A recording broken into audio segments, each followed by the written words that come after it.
சுதாரியானவரே, சுதாரியானவரே, சுதாரியானவரே. ஆமென். ஜெபம் பண்ணுகிறோம். நல்ல ஆண்டவரே, இந்த வியாழக்கிழமை இந்த அருமையான பகுதியில் மக்களை சந்தித்து இந்த இரவு நேரத்தில் நல்லா ரெண்டு பாட்டு பாடி ஆராதித்து நல்ல செய்தியை கொடுக்க அன்போடு அழைத்த அன்பான பிள்ளைகளை இந்த கருத்தில் கொடுக்கிறோம். ஆசீர்வதி. விசேஷமாய் இந்த இடத்துல வந்திருக்கிற பிள்ளைகளையும் இந்த இடத்தை கொடுத்து இந்த ஊழியத்தை நேசிக்கிற இந்த குடும்பத்தாரையும் நீ ஆசீர்வதிக்கணும். பெரிய காரியம் இயேசுவின் நாமத்தில் கேட்கிறோம். ரொம்ப சந்தோஷம். கருத்த பிள்ளைன்னா ஒரு பெரிய சந்தோஷம் தான். எப்படா சின்ன வயசில் இந்த 17-18 வயசுலலாம் இங்கே வந்து ஊழியம் செஞ்சுருக்கேன். இந்த சிஎஸ்ஐ சர்ச்சில் அங்கே இருக்கிற சர்ச்சில் வந்து பிரசவம் பண்ணியிருக்கிறேன். அந்த காலத்தில் ஒரு போஸ்ட் ஆஃபீஸெல்லாம் நடத்தி ஒரு பிரதர் இருந்தாங்க. அவங்க வீட்டில் தங்கியிருந்து எங்கே ஊழியம் செய்திருக்கிறேன். அந்த சர்ச்சு வளாகத்தில் திரளான மக்கள் இப்போ சிஎஸ்ஐயில் இருந்தேன். இங்கே இருக்கிற சிஎஸ்ஐ சர்ச்சில் வந்து பிரசவம் பண்ணியிருக்கிறேன். அந்த நாட்களில் இந்த ஊர் மக்கள் என்னை ரொம்ப நேசித்து எனக்கு எல்லாம் சாப்பாடு கொடுத்து இளநீ கொடுத்து தோப்பு துறவெல்லாம் அப்போ செழிப்பாக இருக்கும். இல்லையா சொல்லுங்கள். ரொம்ப நேசிப்பாங்க. ரொம்ப ஒரு பெரிய வெகுமதியோடு என்னை ஊருக்கு அனுப்புவார்கள். அதை ஒரு காலம் மறக்கவே முடியாது. ரொம்ப நினைப்பேன். ஊர் மக்களை நினைக்கிறது ரொம்ப இது. இன்றைக்கி இங்கே உங்களெல்லாம் பார்க்குறதுக்கு கத்த நல்ல கிருபை கத்த கொடுத்தார். அடிமை கத்த இந்த இடத்துல கொண்டு வந்தார். அதை நினைத்து நான் கத்தரை துதிக்கிறேன். உங்களையும் கத்த இந்த இடத்துக்கு கொண்டு வந்திருக்கிறேன். பெரிய ஒரு விஷயம். ஊழியமெல்லாம் கிடையாது. நிறைய கன்வென்ஷன் நிறைய போவேன். எல்லா இடத்துக்கும் போயிருக்கிறேன். தமிழ்நாட்டில், வெளிநாட்டுக்கு நீ ஸ்ரீலங்கா போயிருந்தேன். நிறைய வெளிநாட்டில் கூப்பிட்டாங்க. எங்களுக்கு இங்கிலீஷ் நாலேஜ் கிடையாது. அதனால் போகிறதுக்கு யோசிச்சுட்டு இருந்தேன். ஸ்ரீலங்காவில் எனக்கு ஒரு மீட்டிங் ஏற்பாடு பண்ணியிருந்தாங்க. திரளான மக்கள் வந்தாங்க. பெரிய அற்புதங்கள் நடந்தது. 48 வருஷம் நடக்க முடியாத ஒரு அம்மா பேய் பிடிச்சி 145 கிலோமீட்டர் தூரத்துலேருந்து கூட்டி கொண்டு வந்து ஒரு சேரில் உட்காந்துருந்தாங்க. ஸ்டேஜை விட்டு இறங்கி ஜோம் பண்ணும்போது அவன் தலையில் கழிச்சு ஓடுன்னா எழுப்பி ஓடிட்டான். 48 வருஷம் நடக்க முடியாத ஓடிட்டான். திரும்ப வாழ்ந்து ஓடியது. சரியான கூட்டம். அதுக்கு பிறகு வெளிநாட்டில் நிறைய மீட்டிங் உட்காந்துச்சு. அதுக்குள்ளே இந்த கொரோனா வந்து போக விடாமல் தடையாக போச்சு. அதனால் கத்தரில் நல்லா அங்கெல்லாம் எடுத்து நல்லா பயன்படுத்தி வருகிறேன். குஜராத்து, பாம்பே அங்கெல்லாம் நிறைய இடத்துல போய் பேசியிருக்கிறேன். இப்போ இந்த கொரோனா இருக்கிறனால இந்த கன்வென்ஷன்லாம் கிடையாது. வீட்டில் தான் சும்மா இருந்து பொங்கி சாப்பிட்டுட்டு நல்லா சுற்றுது தலைவலிக்குன்னு படுத்து கிடக்கும். இப்போ யாரும் கூப்பிட்டாங்கன்னா உடனே ஓடிடுறது. இல்லையா சொல்கிறேன். அதனால் கல்யாணங்கள் தான் நிறைய நடத்திக்கிட்டு இருக்கிறேன். அடுத்த வாரத்துலலாம் 2 கல்யாணம். கன்னியாகுமரியில் ஒரு கல்யாணம், இடைகள் துப்பாக்குடியில் ஒரு கல்யாணம், மெட்ராஸில் ஒரு கல்யாணம், தூத்துக்குடியில் இப்போ அப்படி ஒரு ஊழியம் நடத்திக்கிட்டு இருக்கிறேன். இங்கே கூப்பிட்டாங்க. ரொம்ப சந்தோஷம். இங்கே வந்து உங்களோடு காணப்படவும் நல்ல சந்தோஷமாக ஒரு தேவதூனை போல தகப்பனை போல அழைத்தீர்கள். உங்களுக்கு எனது நல்ல வாழ்த்துக்கள், பாராட்டுகள். கத்தரை ஆசீர்வதிப்பார். ஒரு வசனத்தை யாராவது ஒருத்தர் எடுத்து, நானாக வந்து எதுலையுமே வசனத்தை செலக்ட் பண்ணி முன்னால் இது பண்ணி பேசுகிறது கிடையாது. அதனால் கண்டிப்பாக இங்கே இருக்கிறதுல யாராவது ஒருத்தர் வாசிக்கிறவங்க கூட வசனத்தை நான் இன்னைக்கு உங்களுக்கு பிரசவம் பண்ணுறேன். யாராவது ஒருத்தர் வாசிக்குமா? பெண்களாவது ஆண்களாவது ஒரு வசனத்தை படிங்க. உங்களுக்கு பிடித்தமான வசனத்தை சொல்லுங்கம்மா. வசனம் சொல்லுங்க. ஏசாயா தீர்க்கதரிசன புத்தகத்தை எடுத்துக்கிடுங்க. அந்த சிஸ்டர் நல்ல ஒரு வசனத்தை அவர்கள் எடுத்திருக்கிறாங்க. நம்ம அருமையா வாசித்திருக்கிறாங்க. 45வது அதிகாரத்துல படிங்க. வெண்கல கதவுகளை வசனத்தினமா 4வது வசனத்தை எடுத்திருக்கிறாங்க. படி. வெண்கல கதவுகளை உடைத்து எறும்பு தாழ்பால்களை முறித்து அந்தகாரத்தில் இருக்கிற பொக்கிஷங்களையும் ஒளிபீடத்தில் இருக்கிற புதையல்களையும் உனக்கு கொடுப்பேன். நான் என் தாசனாகிய யாக்கோபின் நிமித்தமும் நான் தெரிந்து கொண்ட இஸ்ரவேலின் நிமித்தமும் நான் உன்னை பெயர் சொல்லி அழைத்து நீ என்னை அறியாதிருந்தும் உமக்கு நாமம் தரித்தேன். கைகளை உயர்த்தி இந்த வார்த்தைக்காக கத்தருக்கு ஒரு அல்லேலூயா சொல்லுங்க. நல்ல ஒரு வசனத்தை அந்த சிஸ்டர் உள்ளத்துல ஏவப்பட்டு அவங்களுக்கு பிடித்தமானதை வாசிச்சிருக்காங்க. அல்லேலூயா சொல்லுங்க. நல்ல வசனம், வேத வசனம் எல்லாமே நல்ல வசனம் தான். ஆனா அந்த வசனத்துல நிறைய கருத்துக்களை நாம் படிக்கிறோம். கர்த்தர் நமக்கு செய்கிற சில நன்மைகள், உபகாரங்களை வாக்குத்தத்தங்களாக இதை 45வது அதிகாரத்துல நம்ம வாசிக்கிறோம். என்ன சொல்லப்பட்டிருக்கு பாருங்க. கர்த்தர் நமக்காக என்ன செய்கிறாராம்? வெண்கல கதவுகளை உடைத்து, இருப்பு தாழ்பாலை முறித்து, அந்தரங்க பொக்கிஷத்தையும் ஒளிபிடத்தில் இருக்கும் புதையல்களையும் கொடுப்பார். பொக்கிஷத்தையும் புதையலையும் கர்த்தர் கொடுப்பாரு. இன்னைக்கு இந்த கூட்டத்துக்கு வந்திருக்கிறவர்களுக்கு கண்டிப்பா கர்த்தர் என்ன கொடுப்பாரா? பொக்கிஷம். என்னது? புதையல். புதையல் கையை வைத்து உச்ச உண்மையிலே தருவார். கையை வைத்து புதையல் கிடைக்கும் போதுலாம் எவ்வளவு பெரிய சந்தோஷம் யோசித்து பாருங்க. புதையெல்லாம் என்ன, அந்த காலத்துல நிறைய பேர் சேர்த்து ஏதாவது ஒரு மண் கலசத்துக்குள்ள அப்படியே வச்சிருப்பாங்க.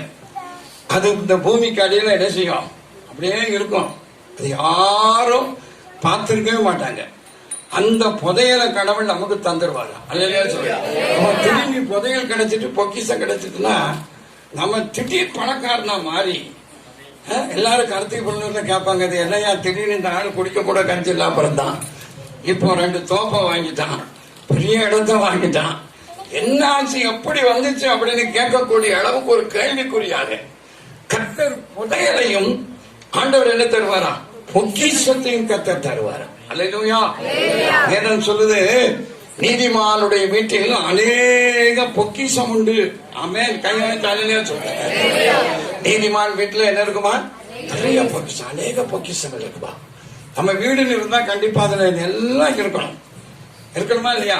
நல்ல காடு, நல்ல மிக்சி இருக்கணும், கிரைண்டர் இருக்கணும், எல்லாம் பெரிய டிவி வச்சு கிறிஸ்தவ நிகழ்ச்சியாக வேற எதையும் பார்த்துட்டு இருக்க கூடாது. நல்ல லேப்டாப் இருக்கணும். வீட்டுல கண்டிப்பா பெரிய கட்டில் இருக்கணும். இத்தனை இடத்துல மெத்த, சும்மா தரையோட தரையா தட்டி கிடக்கு கிழிஞ்ச மெத்தெல்லாம் கிடையாது. எல்லாம் எப்படிப்பட்ட மெத்த? பெரிய மெத்த இருக்கணும். வீட்டுல கண்டிப்பா இல்லாத பொருளே இருக்கக்கூடாது. எல்லா பொக்கிஷத்தையும் கடவுள் நமக்கு தரணும். அல்லேலூயா. எல்லாம் கையை வைத்து அல்லேலூயா சொல்லுங்க. எல்லாம் தரணும். ஆண்டவர் எனக்கு எல்லாம் தந்திருக்கிறார். எல்லாம் கவனிக்கிறோம். எங்க வீட்டுல இருக்கிற பொக்கிஷத்துக்கு கணக்கே கிடையாது. ஒரு காலத்துல குடிக்க கூட கஞ்சி கிடையாது. அப்படி இருந்தேன். ஆனா ஆண்டவர் எல்லா பொக்கிஷத்தையும் நல்ல கார் தந்திருக்கிறார், நல்ல டெம்போ டிராவலர்ஸ் தந்திருக்கிறார். ஒரு பையனை பைக்கில் போய் பொத்துனி கீழே விழுந்து கால் பெருசா நீங்கி நடக்க முடியாம சீரழிஞ்சேன். அவன் என்ன செஞ்சா பாருங்க, பைக்கே ஓட்டக்கூடாதுயா, நீங்க கார் ஓட்டுங்க, ஒரு சாண்ட்ரோ கார் ஒன்று வாங்கி கொடுத்தோம். நிறைய பொக்கிஷம்.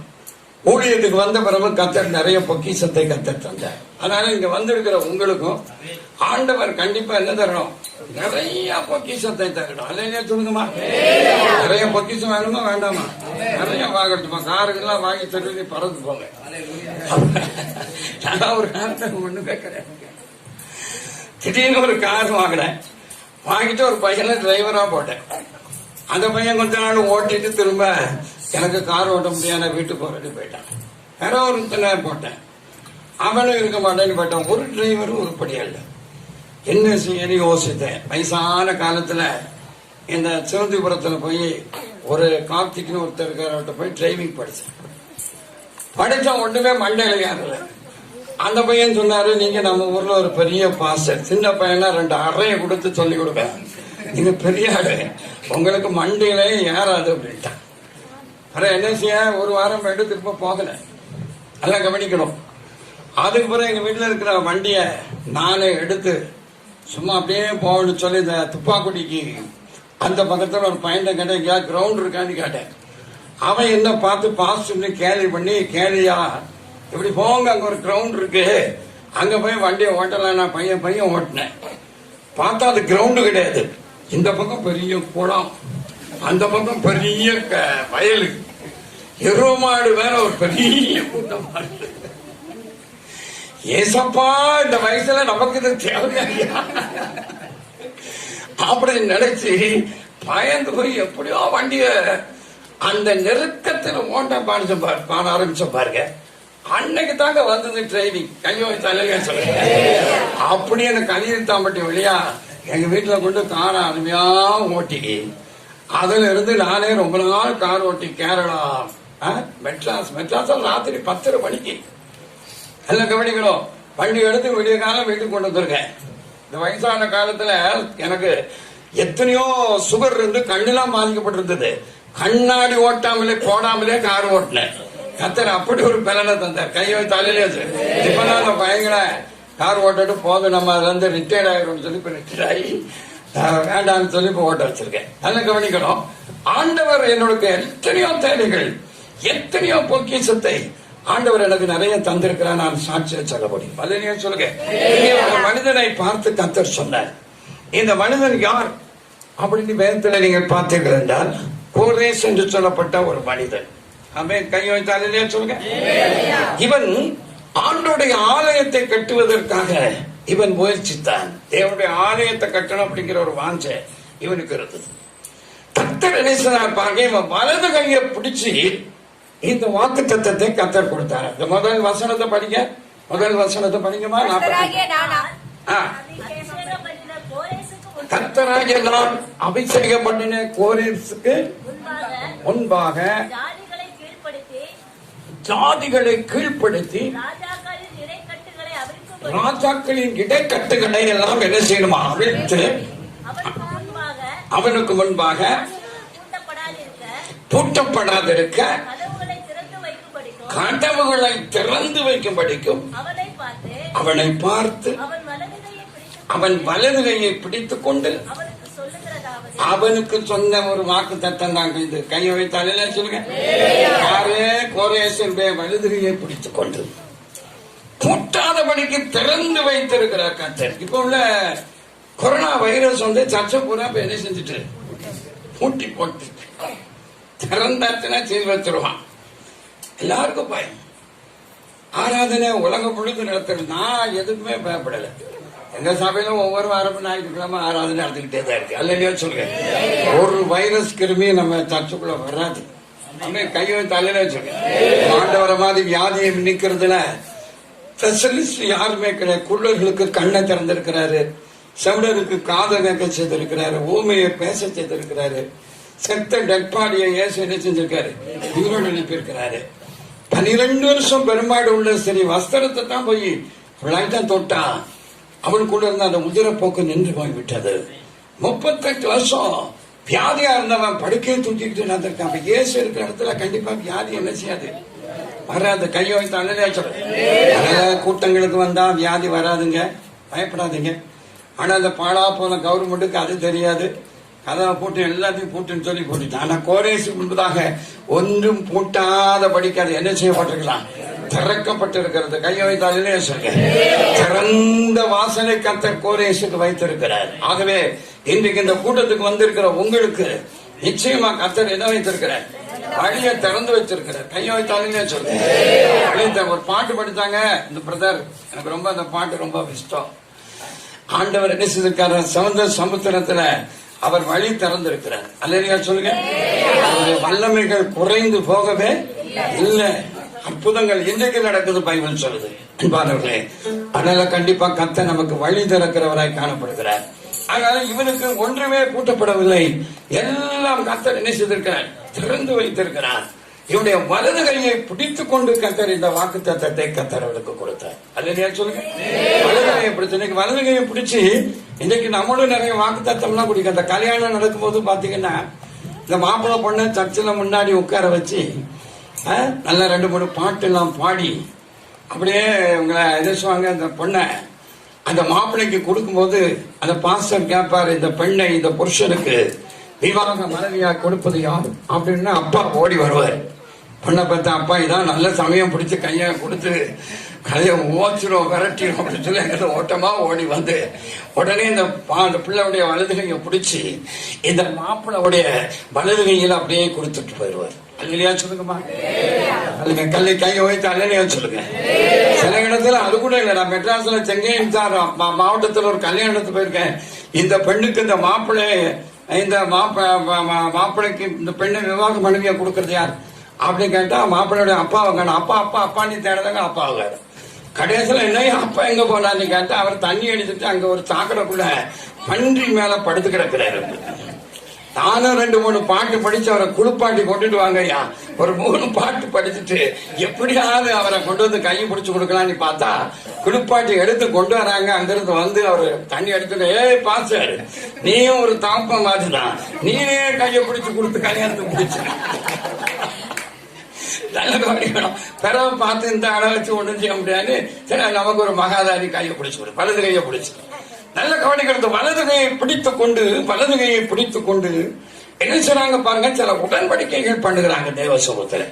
என்ன உடன்படிக்கை? வாழ்விலும் தாழ்விலும் சுகத்திலும் துக்கத்திலும் நல்ல இன்பத்திலும் துன்பத்திலும் பிறர் முகம் பார்க்காம உனக்கே நான் புருஷனா இருப்பேன் அப்படின்னு சொல்லி அந்த பையன் வாக்கு கொடுக்கிறான். அல்லையா சொல்லுங்க. மரண பர்யந்தமும் நான் உனக்கு புருஷனா இருப்பேன். நல்ல கவனிக்க. அப்ப இந்த வடலையை பிடிச்ச இந்த வாக்கு தத்தத்தை கொடுத்து விட்டால், இந்த உடன்படிக்கை பண்ணிவிட்டால், கண்டிப்பா அந்த பெண்ணை சாகிற வரைக்கும் என்னதான் வந்தாலும் கைவிடாமல் காப்பது தான் அந்த புருஷனுடைய கடமையா இருக்குது. அல்லையா சொல்லுங்க. சச்சின வாக்கு தத்தம் பண்ணிட்டு திரும்ப ஒரு 10 நாள் அடிச்சு உங்க வீட்டுல வரதட்சணை கொஞ்சம் குறைய கொடுத்துட்டாங்க, நான் தாரண்டு தரல, உங்க அப்பங்கிட்ட போய் வாங்கிட்டு வான்னு சொல்லி அடிச்சு கொடுத்துட்டு அதெல்லாம் கவனிக்கணும். கும்பிடுறதே கிடையாது. அதனால பாருங்க, அப்படியெல்லாம் இருக்கவே கூடாது. கண்டிப்பா நீங்க செய்திருக்கிற அந்த வலதுகையை பிடித்து ஒரு பெண்ணோட குடும்பமா இருக்கிறவர்கள் செய்திருக்கிற அந்த உடன்படிக்கையை நீங்க என்ன செய்யணும், நினைச்சு பார்க்கணும். எந்த காலத்தை கொண்டு உங்க மனைவி உங்க வீட்டை விட்டு அடிச்சு உங்க அப்பா வீட்டுக்கு போ, உங்க அம்மா வீட்டுக்கு போன்னு சொன்னா நீ தேவ சமூகத்தில் செய்த உடன்படிக்கையை நீ காப்பாற்றவில்லை. அல்லையா சொல்லுங்க. மனைவி என்பவள் உடன்படிக்கையின் மனைவி. மல்கியா தீர்க்கதரிசி சொல்றாரு, உன் உடன்படிக்கையின் மனைவிக்கு நீ துரோகம் செய்யக்கூடாது என்று சொல்ல. அதை கவனிங்க. வலதுகை. அதுபோல அந்த பிள்ளையும் வலதுகையை பிடிச்சுக்கிட்டு அந்த புருஷன்கிட்ட வாக்கு கொடுக்கிறார்.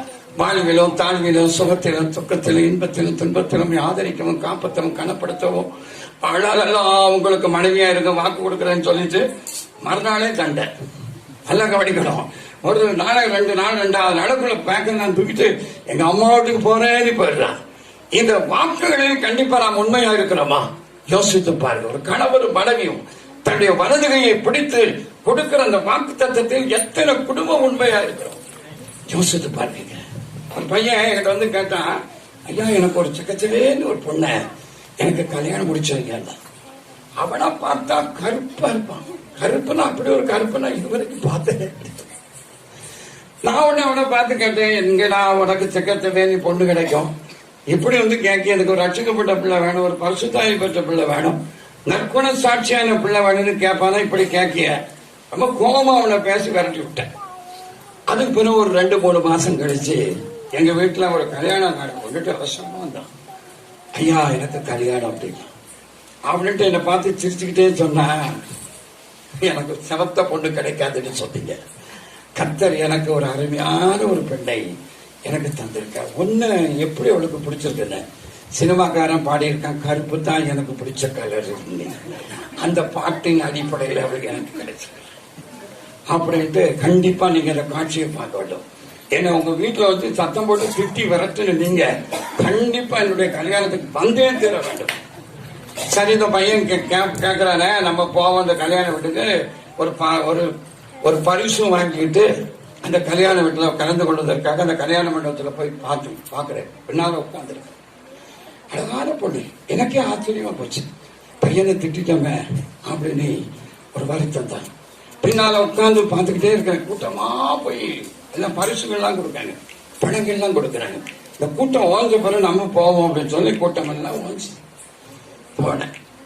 போன உடனே இந்த பையன் என்ன செஞ்சான் தெரியுமா, அந்த பொண்ணை பார்த்து சொன்னா, இது ஒரு பாஸ்டர், எனக்கு ஒரு நல்ல ஒரு கலரா ஒரு பொண்ணு பாருங்க. என்ன கேள்வி கேட்டார் தெரியுமா, இன்னைக்கு இவர் வெக்கப்பட்டு போகும்படிக்கு கடவுள் உன்னை எனக்கு தந்திருக்கிறார், ஒரு தோத்திரம் போடு அப்படின்னு பாருங்க. இது பாருங்க, எப்பா இப்படி கேட்டுட்டாலே அப்படின்னு சொல்லி தோத்திரம் போட்டு, நானும் ஒரு தோத்திரம் போட்டு 2 பேருக்கும் தலையில கை வச்சு, கட்டாவே இவன் கேட்டபடி ஒரு பொண்ணை நீர் கொடுத்து அதற்காக உங்க தோத்திரம் அப்படின்னு சொல்லி ஜோம் பண்ணிட்டு ரொம்ப கஷ்டமா இருந்துச்சு. இனிமேல் நம்ம யாரையும் பார்த்து இப்படி எல்லாம் நினைச்சக்கூடாது, திட்டவே கூடாது அப்படி நினைச்சிட்டு சாப்பிட்டுட்டு திரும்ப போய் அவன்கிட்ட போய் மன்னிப்பு கேட்டேன். தம்பி மன்னிச்சுக்கப்பா, தெரியாம அன்னைக்கு பேசிட்டேன், பழி வாங்கிட்டேடா, அதான் அந்த கூட்டத்துல வரவே இல்லை, கூட்டம் எல்லாம் போன பிறகு அப்படின்னு மாட்டேன். ஒரு மாசம் கூட ஆகலைங்க. நான் அந்த பைக்கில் ஒரு வீட்டுக்கு ஜோம் பண்றதுக்காக போறேன். இந்த பையன் அந்த ஒரு பஸ் ஸ்டாப் இருக்கு பாருங்க, அந்த திண்டுல அப்படியே இப்படி தலையில இப்படி கை வச்சுட்டு சாஞ்சி உட்கார்ந்து இருக்கிறான். நான் தியாகராஜ நகர்ல ஒரு வீட்டுல போய் ஜோம் பண்ணிட்டு இன்னொரு வீட்டுல போய் ஜோம் பண்ணிட்டு திரும்ப பைக்ல வரேன். அதே பொசிஷன்ல இருக்கான், கொஞ்சம் கூட அசையல ஆடல. 2 மணி நேரமா இப்படி இருக்கிறானே, இருக்கானா செத்து போனானா அப்படின்னு சொல்லி இப்படித்தாங்க தோட்டேன் தம்பி அப்படின்னு அப்படின்னு சின்ன பிள்ளை மாதிரி அழுது இதை கட்டி பிடிச்சு கதறி அழுதுட்டு ஒரு வார்த்தை சொன்ன, உங்களை மாதிரி கல்யாணம் பண்ணாம இருந்தா நல்லா ஏப்பா அப்படின்னு சொல்றேன் அப்படின்னு. இந்த பொண்ணு கல்யாணம் முடிஞ்சு வந்த அன்னைக்கு இது என்ன பண்ணிச்சான், அன்னைக்கு மறுநாள் காலையில அவங்க அம்மா காஃபி போட்டு கொண்டு கொடுத்தாங்க. மருமகளுக்கும் மகனுக்கும் காஃபி கொண்டு கொடுத்தாங்க. இந்த பையன் கொண்டு எங்க அம்மா காஃபி போட்டிருக்காங்க குடிடி அப்படின்னு கொடுத்தானா. அப்படியே ஒரு மடக்கு குடிச்சிட்டு சொன்னாடா, இதெல்லாம் ஒரு காப்பியா? நான் எங்க வீட்டுல எப்படி காப்பி போட்டு எங்க அம்மா தருவாங்க தெரியுமா? எனக்கு கொஞ்சமா என்கிட்ட வாங்கியிருக்கீங்க. நீங்க கிட்டத்தட்ட ஒரு 80,000 ரூபாய் ரொக்கம் வாங்கியிருக்கீங்க, 80 பவுன் நகை கேட்டு வாங்கியிருக்கீங்க. காப்பியா அப்படின்னு சொல்லி தூக்கி அப்படியே அவன் மோரையில எழுதிட்டான். நல்ல கவனிக்கணும், எனக்கு ரொம்ப கஷ்டமா போச்சு. இந்த கைய பிடிச்சு பண்ண உடன்படிக்கை அந்த பிள்ளை என்ன செஞ்சுட்டான், மறந்தே போய்விட்டான், தூக்கி அறிஞ்சிட்டான். அடுத்த நாள் நல்ல கவனிக்கணும், அடுத்த நாள் அதே மாதிரி ரொம்ப பேச எப்பவும் திட்டுவானா, அந்த பையனை திட்டுவானா, மாமியார திட்டுவானா, அந்த வீட்டுல இருக்கிற அவ்வளவு பேரையும் பயங்கரமா திட்டுவான். திட்டவனுக்கு ரொம்ப கோபமாயிட்டான். அப்ப சொன்னானா, இப்படி ஒரு பொண்ணை போய் வாங்கி தொலைச்சிட்டேன். இன்னைக்கே சொன்னார், ரட்சிக்கப்பட்ட பிள்ளைய பாரு, அபிஷேகம் பண்ணப்பட்ட பிள்ளைய பாருன்னு சொன்ன. ஆளை பார்த்தா அழகு மாதிரி இருக்கு, குணத்தை பார்த்தா இளவு மாதிரி இருக்கடி அப்படின்னு சொல்லிட்டு உன்னை சாத்திரன்னு சொல்லி 8 தாங்க பிடிச்சாலாம். கராத்தை படிச்ச பிள்ளையா எடுத்திருக்கலாம், சட்டுன்னு கராத்தையில அதை வாங்கிட்டு தான் பையன். ஏப்பா அப்படி இருக்கேன், கவலைப்படாதப்பா அப்படின்னு என் பைக்ல கூட்டிட்டு போய் அங்க போய் பார்த்தா அவ வீட்டுல இப்ப எல்லாத்தையும் அள்ளிக்கிட்டு அம்மா வீட்டுக்கு போயிட்டான். உடன்படிக்கை இன்னைக்கு நிறைய பிள்ளைகள் மறந்து கணவரை விட்டு தன்னுடைய வீட்டை பார்த்து ஓடி வந்துடும், அம்மா வீட்டுக்கு அப்பா வீட்டுக்கு. அதெல்லாம் இருக்கக்கூடாதுங்க. அப்படி யாராவது சண்டை கிட்ட போட்டு புருஷன்கிட்ட சண்டை போட்டு அம்மா வீட்டுக்கு வந்தவங்க யாராவது உள்ள இருந்தீங்கன்னா நாளைக்கு பையன் தூக்கிட்டு என்ன செய்ய, வீட்டுக்கு போயிரு, கையை வைத்தாலே சொல்லுங்க, கேஸ் போட்டிருந்தானே இல்ல வாபஸ் பண்ணிடு. சர்ச்சில் நீ ஒரு உடன்படிக்கை பண்ணிட்டு திரும்ப அந்த உடன்படிக்கை மீறுவது எவ்வளவு பெரிய தப்பு அல்லையா சொல்லுங்க. ஒரு கணவனும் மனைவியும் தன்னுடைய வலது கையை பிடித்து உடன்படிக்கை பண்ணுவது போல நமது ஆண்டவராக இருக்கிற தேவன் நம்முடைய கையை பிடித்து உடன்படிக்கை பண்ணி இருக்கிறார். கையை வைத்து அல்ல நல்ல கவனிக்கணும், கையை வச்சு சத்தம் அல்ல, அவர் தம்முடைய ரத்தத்தையே சிந்தி நமக்காக என்ன செய்திருக்கிறார், உடன்படிக்கை பண்ணி இருக்கிறார். கம்யூனியன் சர்வீஸ்ல அந்த ரத்தத்தின் அடையாளமா திராட்சரசத்தை நமக்கு பாஸ்டர் கொடுக்கும் போது என்ன சொல்லி கொடுக்கிறான் தெரியுமா, இது இயேசு கிறிஸ்துடைய புது உடன்படிக்கை என்ற ரத்தத்தையே சிந்தி நமக்காக உடன்படிக்கை செய்திருக்கிறான் கர்த்தர். அல்லேலூயா சொல்லுங்க. வலது கையை பிடித்து இந்த மனிதனை பார்த்து கர்த்தர் சொன்னார். என்ன சொல்றார் பாருங்க, நிறைய விஷயங்கள் இருக்கிறது. என்ன சொல்லி இருக்கிறார் என்று சொல்லி பார்த்தார். அதாவது கர்த்தர் வெண்கல கதவுகளை கர்த்தர் என்ன செய்திருக்கிறார், உடைத்திருக்கிறார். இருப்பு தாழ்பாலை கர்த்தர் என்ன செய்திருக்கிறார், முறித்து இருக்கிறாருங்க. முறித்து அதற்குள்ள இருக்கிற பொக்கிஷத்தையும் புதையலையும் ஆண்டவர் நமக்கு தருவேன் என்று கர்த்தர் சொல்லி இருக்கிறார். அல்லேலூயா. அதனால கண்டிப்பா நல்ல அபிஷேகம் பண்ணப்பட்ட பிள்ளைகளாக இருக்க வேண்டும். கோரேஸ் அபிஷேகம் பண்ணப்பட்டவன். கோரேசுடைய வாழ்க்கையில் தேவனுடைய ஆலயத்தை குறித்த ஒரு வாஞ்சை, ஆலயத்தை கட்ட வேண்டும் என்று ஒரு வாஞ்சை அவனுக்குள்ளே காணப்பட்டது. நல்ல கவனிக்க, நமக்கும் கண்டிப்பா சர்ச்சை குறித்து ஒரு வாஞ்சை, ஆலயத்தை பற்றி ஒரு வாஞ்சை இருக்கும். நீங்க எந்த ஆவிக்குரிய சபைக்கு போறீங்களோ அந்த சபை கட்டப்பட வேண்டும். அல்லைங்க சொல்லுங்க. சர்ச்சை கட்டுறதுக்கு நீங்க முயற்சி பண்ணணும். சர்ச்சையில ஏதாவது ஒரு வேலைகள் பழுது பார்க்க வேண்டும். சர்ச்சைக்கு ஏதாவது பொருட்கள் தேவை என்றால் கண்டிப்பா அதெல்லாம் முதல்ல அதை வாங்கி கொண்டு கொடுக்கணும். 10 டியூப்லைட் வாங்கி கொடுங்க. சபையில உட்கார்றதுக்கு சேர் இல்லையா, ஒரு 10 சேர், நல்ல சேரா, ஓட்ட சேர் எல்லாம் வாங்கி கொடுக்க கூடாது. நல்ல சேர ஸ்ட்ராங்கா உட்கார்ந்தா உடைய கூடாது, அப்படி சேர வாங்கி கொடுக்க. நான் ஒரு சர்ச்சில் போய் பிரசவம் பண்ண போயிருக்கேன். உட்கார்ந்து தட உடஞ்சி அது நம்ம உடஞ்சு அங்க உடஞ்சு நல்ல வேலை இயேசுவே லட்சம் அப்படின்னு சொல்லி ஒரு ஆள் ஓடி வந்து பிடிச்சாரு. எல்லாம் மண்டையில அடிபட்டு காயத்தோட தான் வந்திருக்கும். நல்லா கவனிக்கணும். அதுல இருந்து போய் சேர்ல உட்காரவே எப்படி இருக்கு, பயமா இருக்கு. சர்ச்சில் நல்ல சேர, வீட்டுக்கு நல்ல சேர் வாங்கி போடுற, ஆனா சபைக்கு என்ன செய்யறது கிடையாது. நல்ல சேர், ஆலய வாஞ்சி, ஆலயத்தை கட்டணும், அப்படி ஒரு வாஞ்சி நமக்கு இருக்க வேண்டும்.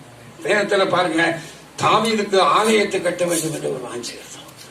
அநேக வெள்ளியையும் பொன்னையும் பொற்பாடங்களை ஆலயத்தை கட்டுவதற்காக சேமித்து வைத்திருந்தார். தங்கம் வெள்ளியெல்லாம் ஆலயத்துக்காக சேர்த்து வச்சிருந்தோம். நம்ம தங்கம் எல்லாம் வாங்கினா அவளை கட்டி கொடுக்கறதுக்கு தான் சேர்த்து வச்சிருப்போம். சர்ச்சுக்காக, சர்ச்சுடைய வேலைக்காக பெண் பண்ணி எனக்காவது பொன்னையோ வெள்ளியோ சேர்த்து வச்சு அதை காணிக்கையா கொண்டு சபையை கட்டுங்க கொடுத்துருக்கீங்களா? யோசித்து பாருங்க. தாவீது கட்ட முயன்ற போது கர்த்தர் சொன்னார், நீ எனக்கு ஆலயம் கட்ட வேண்டாம், நீ அநேகரை கொன்று நீ கொண்ட கரங்கள் இரத்த கரங்களாக இருக்கிறபடியால உடைய மகன் எனக்கு ஆலயத்தை கட்டுவான் என்று கர்த்தர் சொன்னார். ஆலயத்தை கட்டுறதுக்காக, மகன் கட்ட ஆலயத்துக்காக சேர்த்து வச்சு தாவீது கொடுத்தாங்க. கர்த்தர் அவனுக்கு ஒரு பெரிய வீட்டை கட்டி கொடுத்தார். ஐயோ தள்ள சொல்லு, சர்ச்சைக்கு ஒரு உதவி செஞ்சா, நீ போற சபைக்கு ஏதாவது ஒரு ஹெல்ப் பண்ணா, கண்டிப்பா கர்த்தர் வீட்டுக்கு வேண்டியதெல்லாம் கர்த்தர் கொடுப்பார். வீட்டையே கட்டி தருவார். ஐயோ தள்ளலே சொல்லுங்கம்மா. நான் ஊழியத்துக்கு வந்த புதுசுனா பாத்தீங்கன்னா வெளியில தான் படுத்து கிடப்பேன்.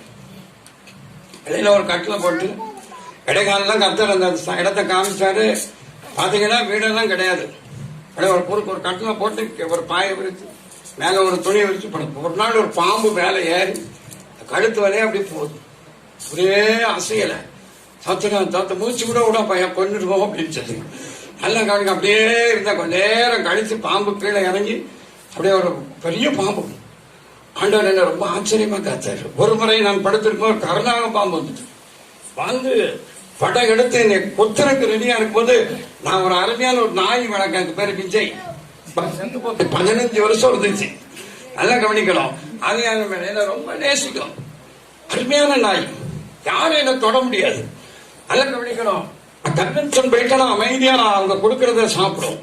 கன்வென்ஷன் முடிச்சு வந்தோடனே நான் இருக்கிற இடத்துக்கு மாடியில் வந்துடும். அதுக்கு பிறகு அந்த சோறு போடுறவெல்லாம் விஜய் அப்படின்னா கொர்றன்னு உருமோம். சொன்னா ஐயா வந்தோட உனக்கு திமிர் ரொம்ப அதிகமா பச்சோம். போன பிறகு சாப்பாடு போடுறது நாங்க. அந்த அளவுக்கு என்ன ரொம்ப நேசிக்கிற ஒரு டாக்டர். அது என்ன செஞ்சு பாருங்க, இந்த பாம்பு வந்தோடனே அது ஒரு பெரிய சத்தம் போட்டு காலையில 1 மணிக்குங்க சத்தம் போட்டுச்சு. சத்தம் போட்டு என்ன சத்தம் போடுறது பக்கமாக உள்ளவங்கள எந்திரிச்சு வந்து பார்த்தா பாம்பு. ஐயா, கட்டில் பக்கத்துல ஒரு பாம்பு. நான் பார்க்க பாம்புனாலே எனக்கு பெரிய பயமா இருக்கும். அது அப்படியே உயரமா வருது. அப்படியே நான் ஒரு திண்டுல ஏறி 2-3 பேர் வந்து அதை அடித்தாரு. நல்ல கவனிங்க, கர்த்தர் என்னை அதுல ரொம்ப ஆச்சரியமா காத்தாரு. நல்ல தங்குறதுலாம் இடம் கிடையாதுங்க. அப்படியே அந்த திறந்த வெளியிலே படுத்து. இப்போ எந்த குறைப்பு ஏசி தான் இருக்கு. என் ரூமை பாத்தீங்கன்னா பாரின் மெத்தட்ல. ஒரு காலத்துல அவ்வளவு கஷ்டப்பட்டு அங்கன படுத்து கிடந்து ஒரு வீடு கிடையாது. ஆனால் தேவனுடைய ஆலயத்தை மாத்திரம் முதல்ல கட்ட வேண்டும் என்று யோசி. நல்ல கார் கிடையாது. ஒரு கன்வென்ஷனுக்கு திருச்சிக்கு போயிருக்கேன். இந்த மாருதி 800 இருக்கு பாருங்க, ஒரு 25,000 ஒரு ஓட்டக்காரை வாங்கிட்டு அது போயிருக்கேன். அங்க போய் பிரசவம் பண்றேன். இந்த பாஸ்டர் பையன், பாஸ்டர் பளபளன்னு கார் வச்சிருக்காரு. பாஸ்டர் பையன் எனக்கு கார் ஓட்டுற பையனை பார்த்து ஓட்டக்காரில் வந்திருக்காரு, ஓட்ட மனுஷன், மொட்டை மனுஷன் அப்படின்னு திட்டினா. அந்த பையன் என்கிட்ட வந்து சொல்லி ரொம்ப வருத்தப்பட்டான். எனக்கு ரொம்ப கஷ்டமா இருந்துச்சு. ரொம்ப கஷ்டப்பட்ட போது அந்த பையன் சொன்னா, அவர் காரு கருணி வச்சிருக்காரு, சபையை பார்த்தா மாட்டுத்தோடு மாதிரி வச்சிருக்காரு. இன்னைக்கு நம்முடைய சர்ச்சு நல்ல அழகா அருமையா கட்டி இருக்கிறோம். கண்டிப்பா கர்த்தர் நமக்கு ஆலயத்தை கட்டினால ஆலயத்துக்கு உதவி செய்ய முடியாது. நல்ல வீட்டை தருவார், நல்ல காரை தருவார் என்று அந்த பையன் சொன்னான். நல்ல கவனிங்க. இப்ப கர்த்தர் எனக்கு நல்ல கார் தந்துருக்கிறார். கரவை தானே சொல்லுங்க. நல்ல அழகான வீடு, ஒரு வீடு 2 வீடா.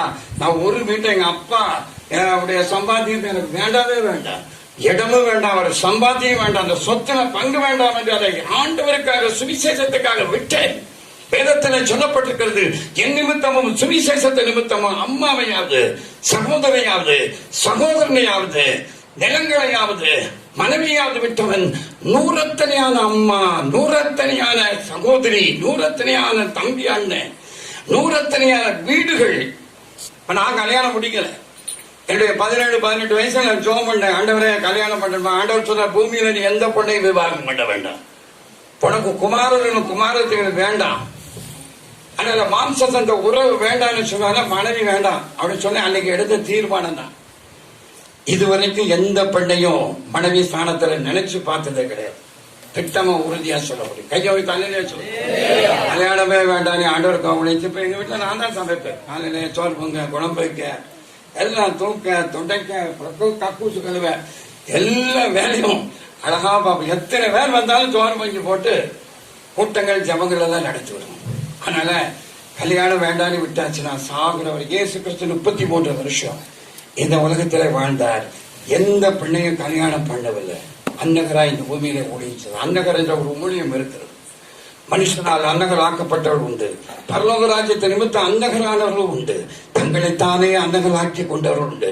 பரம் பெற்றவர்கள் தானே அறிவார்னு சொல்லியிருக்கு. அதனால கல்யாணம் பண்ணாம இருந்தா திரும்ப பண்ணக்கூடாது. திரும்ப ஒரு 100 மனைவி கிடைப்பேன்னு நினைக்கிறது.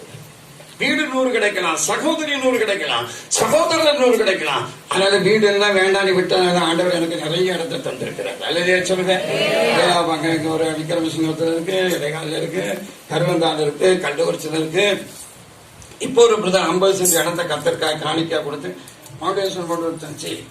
திருச்சியில ஒரு அம்மா மெயின் ரோட்ல நான் உங்களுக்கு ஒரு 20 சென்ட் இடம் தர்றேயா, ஒரு சர்ச்சு கட்டுங்க. அப்ப விட்டனால உலகம் பூரா கத்தர் வீடு தர்றேன். கையிலே சொல்லுங்க. ஒரு அம்மாவை விட்டனால எனக்கு நிறைய அம்மா கடவுள் ஊழியத்துல தந்திருக்கிறாரு. இல்லையா சொல்லுங்க. சகோதரிகள் எல்லாம் வேண்டான்னு விட்டனால நிறைய அக்காமாரெல்லாம் தந்திருக்கிறாரு. ஒரு அம்மா ஒரு அக்கா, இனி அக்கா தம்பின்னு தான் கூட என் மேல எவ்வளவு பாசம் வச்சிருந்தாங்க தெரியுமா? எத்தனை சகோதரிகள்.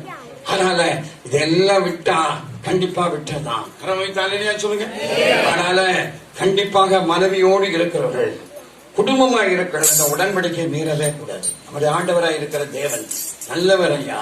அவர் ஆலயத்தை கட்டுறதுக்காக முயற்சி பண்ணும்போது இதெல்லாம் விட்டுட்டு சர்ச்சை கட்டணும். சர்ச்சையுடைய காரியத்தை நம்ம முழு அக்கறையா இருக்கணும். அதுக்காக கொடுக்கணும். அதை கட்டணும். எத்தனை இடங்கள்ல சபை இல்லாத இடங்களில சபைகளை கட்டுறதுக்காக நீங்க ஜெபம் பண்ணுங்க. அதுக்காக பிரயாசப்படுங்க. அப்போ கர்த்தர் கண்டிப்பா உங்களை அபிஷேகித்து வலது கையை பிடித்து இரும்பு தாழ் பாறை நான் உடைப்பேன்னு சொன்னார். கையை வைத்து அழுக சொல்லுங்க. பெண்களை கதவுகளை முறித்து அங்க இருக்கிற பொக்கிஷத்தையும் புதைகளையும் உனக்கு என்ன செய்வேன் ஆண்டவரே கொண்டு வந்து நமக்கு தர. நம்ம போய் ஒரு நாளா தச்சுக்கிட்டு இருக்கு. யார்ட்டையுமே நன்கொடை கண்டதே கிடையாதுங்க. உட்கார்ந்து ஜபம் தான் பண்ணுவேன். எனக்கு நன்கொடை வாங்குறது, கட்டாயமா காணிக்க வாங்குறது. காணிக்கனா பிரசங்கம் பண்ணணும், அது தப்பு இல்லை. கடவுளுக்கு கொடுங்கன்னு சொல்லி கட்டாய காணிக்கலாம் வாங்குறது. நானும் எங்க வீட்டு தச்சுல ஒரு பெட்டி வச்சிருப்போங்க. அதுல யாரும் நான் ஒரு நாள் காணிக்கை எடுக்கிறதே கிடையாது. பெட்டி இருக்கும். ஜெபம் பண்ணும்போது யாராவது என்னுடைய கைகளில கொடுப்பாங்க. அதை வச்சுதான் இன்னைக்கு நான் ஊழியச்சிறேன். ஒரு நாளாவது என்னுடைய சர்ச்சை கட்டணத்துக்கு நன்கொடை வசூலிக்கும்படி வீடு விடாய் டொனேஷன் புக் எல்லாம் எடுத்துட்டு போனதே கிடையாது. உட்கார்ந்து ஜெபம் பண்ணுவேன். ஆண்டவர் எங்கேயாவது இரும்பு தாழ்பால உடைச்சு பெண்களை கதை முறிச்சு நான் இருக்கிற இடத்துல கொண்டு வந்து கடவுள் கொண்டு கொடுப்பார். ஆமே. கையை வச்சு அழுதாச்சு. மனுஷன் கராட்டால யாரு தருவார்? கடவுள். ஆண்டவர் சொன்னார் கேளுங்க அப்பொழுது உங்களுக்கு உனக்கு பொண்ணு மாமியாரா சொன்னா, இல்ல அம்மாக்காரி சொன்னாடா, இல்ல மைனி சொன்னாடா, அங்கெல்லாம் போய் கேட்டா கிடைக்காது. 2 நாளைக்கு கிடைக்கும். அண்ணி எனக்கு ஒரு 50 ரூபாய் கொடுங்கன்னா, ஏன் 50 என்ன 100 தாரணி கொடுப்பா. அடுத்த திரும்ப போய் அண்ணி எனக்கு ஒரு 100 ரூபாய் தாங்கன்னு கேட்டா, அப்படியா அப்படின்னு திரும்ப கொடுப்பா. அடுத்தவங்க போனா கொடுத்துட்டு சொல்வேன், இனிமே பணம் காசு வீட்டுக்குள்ள என்ன செய்யாத வந்துடாத. நம்ம ஆண்டவர் அப்படி இல்லை. எப்ப கேட்டாலும் தருவார். கையை தலையில சொல்லுங்க. ஒரு நாள் இல்லைன்னு சொல்லவே மாட்டார். நம்ம கத்தர் கேட்கிற எல்லாருக்கும் கொடுக்கிறவர் யாருதான்? ஆண்டவர் தான். நானும் கேட்டதால தந்துகிட்டே இருக்காங்க. ஒரு நாள் எனக்கு ஒரு 1000 ரூபாய் தேவைப்படுச்சு. ஆண்டவர்கிட்ட கேட்டேன், ஏசப்பா எனக்கு ஒரு 1000 ரூபாய் வேணையா, எனக்கு ஒரு 1000 ரூபாய் தாங்க அப்படின்னு சொல்லி ஜோப் பண்ணணுமா. ஜோப் பண்ணி முடிச்சு 8 மணிக்குள்ள தாங்கன்னு ஆண்டவர்கிட்ட கேட்டேன். காலையில 8:30க்குள்ள வேணும், 1000 ரூபாய் தாங்க ஆண்டவர்னு கேட்டேன். 8 மணிக்கு ஒரு அம்மா எங்க வீட்டுக்கு வந்தா. அவ வந்தா நான் உயிரை எடுத்துருவா. ரொம்ப நேரம் உட்கார்ந்து பேசி ஊர் கதையை பேசுவா, புருஷனை பத்தி ஏசுவா, மருமகளை திட்டுவா. அவட்ட கதை கேட்கவே முடியாது. 8:30க்குள்ள கத்தாவே 1000 ரூபாய் தாங்கன்னா எந்த அம்மாலாம் வந்திருக்காங்க. ஒரு காப்பியை போட்டு அவளுக்கு சொன்னேன், அம்மா நான் 8:30க்கு வெளியில போனோம், இதை குடிச்சுட்டு ஓடிடுமா, இன்னைக்கு உன்கிட்ட பேச முடியாதுன்னு. உடனே இல்ல பாச, நானும் ரொம்ப அவசரம் பாப்பான ஒரு விஷயமா வந்தேன். என்ன விஷயமா இருந்தோ அந்த விஷயத்த டக்குன்னு சொல்லிட்டு ஓடி இருந்தேன். சுருக்கு போய் வச்சிருந்தான். எடுத்து ஒரு 5 ரூபாய் தருவா, 10 ரூபாய் தந்து நம்ம உயிரை 2 மணி நேரம் வாங்கிட்டு போடுவா. துருக்கு பை கூட நீ விரிக்க வேண்டாமா, நீ போயிருமா அப்படின்னு. இல்லை, முக்கியமா இன்றைக்கு நம்மளுக்கு கொடுத்தே தீரணும் அப்படின்னா. அப்ப கொடுக்கறத கொடுத்துட்டு ஓடி எதுவும் பேசாத என்ன. உடனே சொன்னா, ஐயா எங்க மாடு குட்டி போட்டு இருந்துச்சுயா, கண்ணுக்குட்டி. அதனால முதல் குட்டியை கத்தருக்கு காணிக்க கொடுக்கணும்னு எனக்கு ஆசை. அந்த மாட்டு கண்ணு குட்டியை கொண்டு உங்ககிட்ட கொடுத்தா பிறகு நீங்க ஊழியம் செய்ய மாட்டீங்க, பிறகு மாடுதான் வேணும். அதனால கண்டிப்பா அது வித்து பணமா கொடுத்துருவோம்னு என் மனசுல பட்டுச்சு. அதனால நான் 1000 ரூபாய் கொண்டு வந்திருக்கேன். 10 ரூபா கொடுக்க 5 ரூபா கொடுக்கவே எவ்வளவு கொண்டு வந்திருக்கா?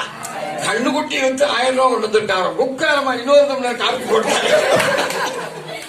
போட்ட கொடுத்து கரெக்டா 8:30 மணிக்கு 1000 ரூபாய் 5 ரூபா கொடுக்கிற கேஸ் 1000 ரூபாய் கொடுக்கறத மாத்தி கத்தர் கொடுத்தார்.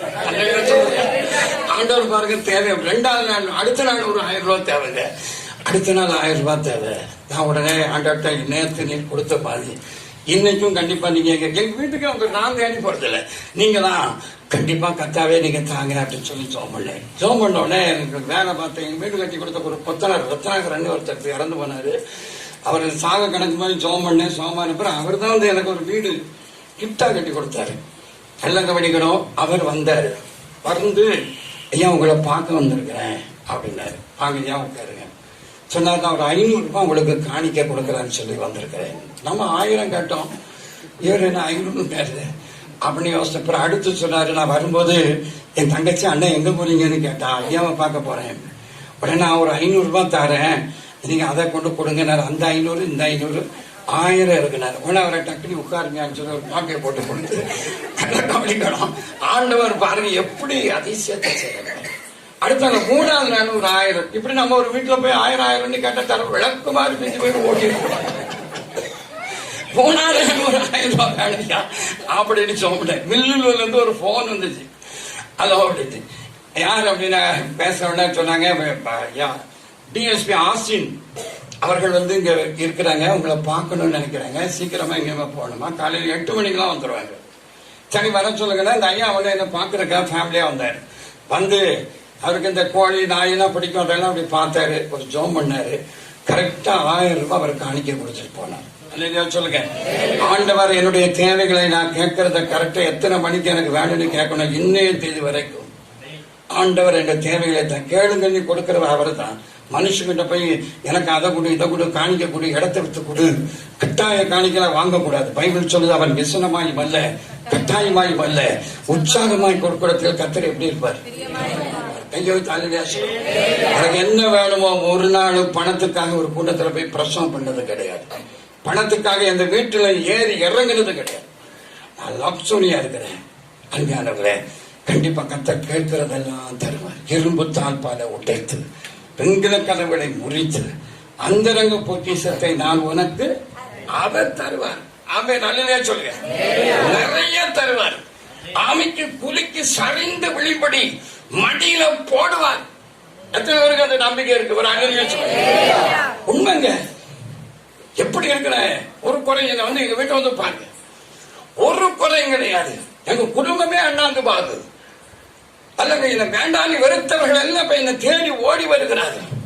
என் கூட படிச்ச பெரிய டாக்டர் 6 ஊழியத்தை நான் போய் பாக்குறேன். ஒரு இடத்துல பார்த்து ரொம்ப டிஎஸ் ஃப்ரெண்ட் 1வது இருந்து 8வது வகுப்பு வரைக்கும் ஒரு சவுட்டாய் வாங்கினா கூட பாதியை பிச்சு 50-50 சாப்பிடும். அவட ஒரு நாள் சந்தித்த போது சொன்னான், வெத்தலையா மாதிரி பயவிடத்துக்கிட்டு போறேன், ஐ எம் டாக்டர் அப்படின்னு என்ன ஒத்தனை தள்ளிட்டு போயிட்டேன். தூத்துக்குடியில விக்டோரியா கேர்ள்ஸ் ஹை ஸ்கூல்ல ஒரு பெரிய ஃபுல் நைட் பேசுறதுக்கு ஒரு டேட்டு கேட்டிருந்தார். அங்க நான் பேச போனேன். நடத்துறவங்க எல்லாம் பெரிய பெரிய பல் டாக்டர், இன்ஜினியர், பெரிய பெரிய ஆட்கள் தான் அந்த டீம்ல இருக்கு. பல ஆயிரக்கணக்கான மக்கள் அப்ப வந்திருந்தாரு. நல்லா கவனிக்கணும். அதுல நோட்டீஸ் வால் போஸ்ட் எல்லாம் அங்க ஒட்டப்பட்டதை பார்த்து அந்த டாக்டர் அந்த பையன் வந்தான். வந்து அவன் குடும்பம் முழங்கால் போட்டு சொன்னா, சேகர் நல்ல தம்பி தான் எங்கெங்கெல்லாமோ நோட்டீஸ் வால் போஸ்ட் நான் பார்த்தேன். என்னுடைய பெயர் குறிப்பிட்டு எழுதினதான் தெரியுது. ஆனால் கர்த்தர் உனக்கு நல்ல நாமத்தை தந்திருக்கிறார். அல்லையா சொல்லுங்க அப்படின்னு சொல்லி எட்டிப்பாராத உயரத்தில் உயர்த்தி இருக்கிறார். அன்பார்களே, நீ அபிஷேகம் பண்ணப்பட்டவனாக ஆலய வாஞ்சம் உள்ளவனாக இருந்தார். கர்த்தர் உன் வலது கையை பிடித்து உனக்கு தேவையான உடைச்சு கதவை உடைச்சு இறந்து கொண்டு நம்ம கதவை உடைக்க முடியுமாயா? இந்த வீட்டுல 2 கதவு இருக்கு, உள்ளுக்குள்ள கொஞ்சம் ரூபா இருக்குன்னு வச்சுக்கிடுங்க. ஒரு வைரம் ஒரு 50,000 கோடிக்கு இருக்குன்னு வச்சுக்கிடுங்க.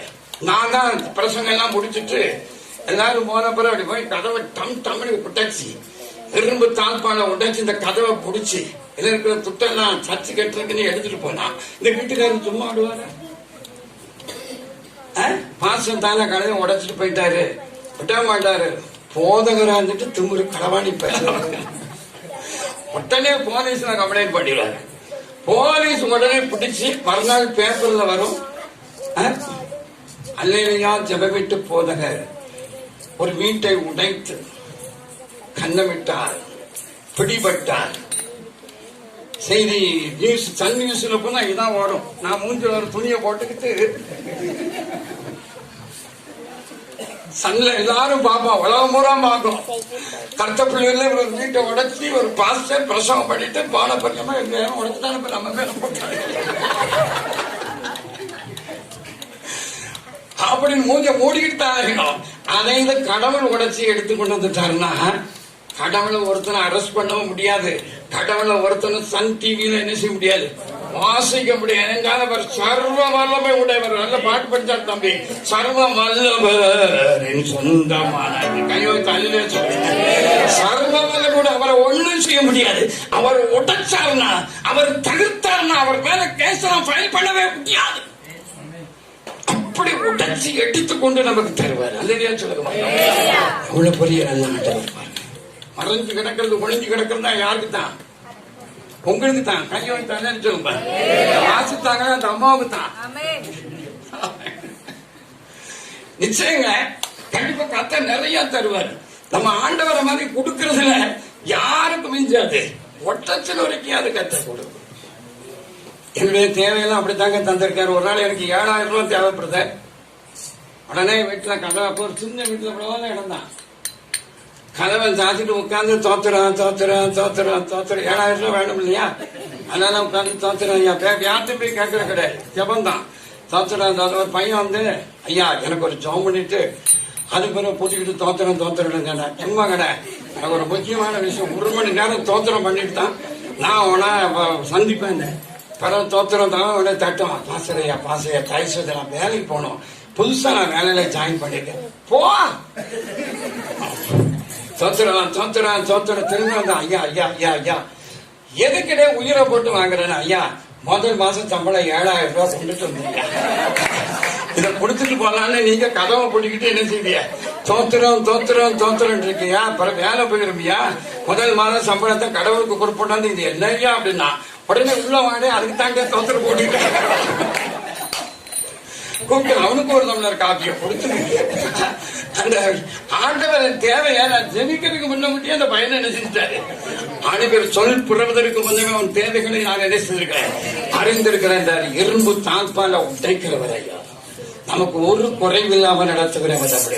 அல்லையா, சிங்கக்குட்டி தாழ்ச்சிருந்து பட்டினியா கிடந்தாலும் கத்தனை தேளுக்கு என்ன செய்யலாம், ஒண்ணுமே குறைபடாது. அந்த அளவுக்கு இரும்பு தாழ்பால உடைப்பார், வெங்காய கதவுகளை முறிப்பார், அந்த ரங்க பொக்கிஷத்தை கொடுப்பார், புதையலை கொடுப்பார். படிக்க சுத்த டைம் ஆயிட்டு கொடுப்பார். அதான் உனக்கு முன்னே போய் அதை வாசிங்க. வெங்கல கனவுகளை எல்லாம் முடிச்சு படைத்து அதுதானே ஒளிபடத்தில் இருக்கிற புதையல்களை நான் உனக்கு கொடுப்பேன். யாக்கோபின் நிமித்தமும் நான் தெரிந்து கொண்ட இஸ்ரவேலின் நிமித்தமும் நான் உன்னை பெயர் சொல்லி அழைத்தேன். கையை வைத்து அல்லேலூயா சொல்லுங்க. ஒரு பெரிய பிரசங்கம் விடிய முழு ரஜம் மாதிரி பண்ணிட்டு இருக்கலாம் போலுக்கு. இப்படி ஒரு பெரிய பாயிண்ட் இந்த சிஸ்டர் எடுத்து கொடுத்தாங்க. என்ன செய்ய நான் ரொம்ப ஷார்ட்டா சொல்றேன்.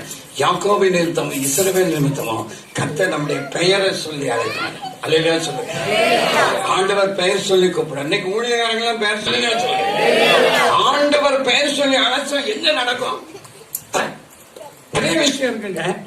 ஒரு காரியத்தை நான் உங்களுக்கு சொல்ல நான் ஆசைப்படுறேன். ஒரு மனுஷன் ஆண்டவரை பார்க்கறதுக்கு ஆசைப்பட்டு ஒரு காட்டாத்தி மரத்துல ஏறி உட்கார்ந்து இருக்கான். சின்ன கூட்டத்தில் அவரை பார்க்கவே முடியல. அதனால எப்படியாவது கர்த்தரை பார்க்கணும். சுங்கவரம் ஒரு கலெக்டர் வரி வசூல் பண்றவன் பெரிய மரத்துல ஏறி உட்கார்ந்துருக்கான். அவரை பார்க்காம வீட்டுக்கு போக கூடாது. கூட்டமானாலும் சரி, நம்ம குட்டையா இருந்தாலும் சரி, இயேசுவை பார்க்காமல் வீட்டுக்கு போக கூடாது. அவரை காண வாஞ்சியாய் வேலை உட்கார்ந்து இருக்கிறான். இயேசு அப்படியே போகும்போது அந்த மரத்தை கடந்து போக முடியவில்லை. அங்க போன உடனே அண்ணாந்து பார்த்து சொன்னாரு, சகைவே, பேர் சொல்லி கூப்பிடுறாரு, சகைவே சீக்கிரமாய் கீழே இறங்கி வா, கையோ தானே சொல்லுங்க. பெரிய மீட்டிங் இல்ல, பெரிய பந்தா, பெரிய ஆயிரக்கணக்கான மக்கள் மத்தியில் இல்லைங்க, நேரடியா ஒருத்தனை பார்த்தோம் சொல்றாரு, சகையோ நீ கீழே இறங்கி வா, நான் உன் வீட்டில் தங்க வேண்டும். எவ்வளவு பெரிய சந்தோஷம். பேர் சொல்லி கூப்பிட்டாரு. சந்தோஷத்தோட அவரை வீட்டுக்கு கூட்டி கொண்டு போறார். அல்லையா சொல்லுங்க. இதுவரைக்கும் இல்ல, போகும்போதே சொல்றான், நான் யார்ட்டையாவது அநியாயமா வாங்கினா 4 மடங்கு அதை நினைச்சுறேன். பாவத்தை தன்னால ஆட்டோமேட்டிக்கா பாவத்தை ஆண்டவரை அநியாயமா வாங்கி இருக்கிறேன், நீ கொள்ளக்காரன், அதெல்லாம் அவனை சொல்ற ஆட்டோமேட்டிக்கா பாவ உணர்வு ஏற்படுது. ஓ, நான் அநியாயமா வாங்கினால் பாதியை ஏழைக்கு கொடுக்கிறேன், 4 மடங்கு திரும்ப கொடுக்கிறேன். அல்லையா சொல்லுங்க. உடனே அந்த வீட்டுக்கு போய் சொன்னார். இந்த வீட்டுக்கு என்ன வந்தது? அங்க அவனை பேர் சொல்லி கூப்பிட்டு அவன் வீட்டை ரட்சிப்பின் வீடாய் மாற்றினார். அவனை பார்த்து சொன்னார், இவனும் ஆபிரகாமின் குமாரனா இருக்கு. அதான் அதில் சொல்லப்பட்டிருக்கு, யாக்கோபு நிமித்தமும் இஸ்ரவேல் நிமித்தமும் நான் வந்த பெயர் சொல்லி அழைத்தேன். அல்லையா சொல்லுங்க. அந்த இஸ்ரவேலுடைய யாக்கோபின் குடும்பத்துக்கும் இதுக்கும் ஒரு பெரிய ஐக்கியம் இருக்கு. நல்ல கவனிக்கணும். பெயர் சொல்லி கூப்பிட்டார். உன் வீட்டுக்கு ரட்சிப்பு வந்ததுன்னா அநியாயமானதை 4 மடங்கு கொடுத்தாதான் உன் வீட்டுக்கு என்ன வரும்.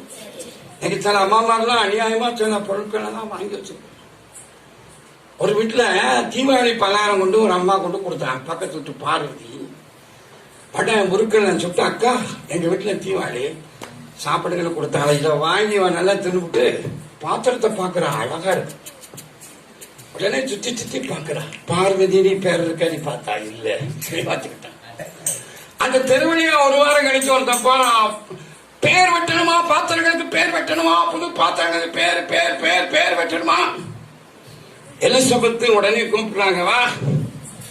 பார்வதி விட்டு பாத்திரம், தீபாவளி கொடுத்த பாத்திரத்துல என்ன இல்ல, பேர் இல்ல.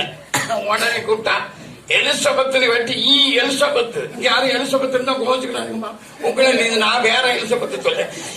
எலிசபெத்து என்ன வெட்டியாச்சு, பாத்திரத்துல பேர் வெட்டி வச்சுட்டா. பார்வதி 10-15 நாள் கழிச்சு அந்த பாத்திரத்தை தேடி பார்த்துட்டு இப்ப இங்க வர்றான். வந்து, அக்கா உங்க வீட்டுக்கு நான் தீபாவளி பலகாரம் கொண்டு வந்தேன், அந்த பாத்திரம் இங்கதான் இருக்கு, திரும்ப நீங்க தரல, நானும் கேட்கல. அப்படின்னே, வா பார்வதி, வா வா உள்ள வா, உன் வீடு வேற என் வீடு வேறையா, வா, அக்கா வீட்டுல ஏகப்பட்ட பாத்திரம் இருக்கு, உனக்கு எத்தனை வேணுமோ தூக்கிட்டு போ. அப்படின்னே இவன் அந்த பாத்திரத்தை எடுத்துட்டான். இதான் அக்கா அப்படின்னா, சரி பரவாயில்ல, இதான் வேற எதுவும் பாத்திரங்கள் இருந்தாலும் எடுத்துட்டு போ.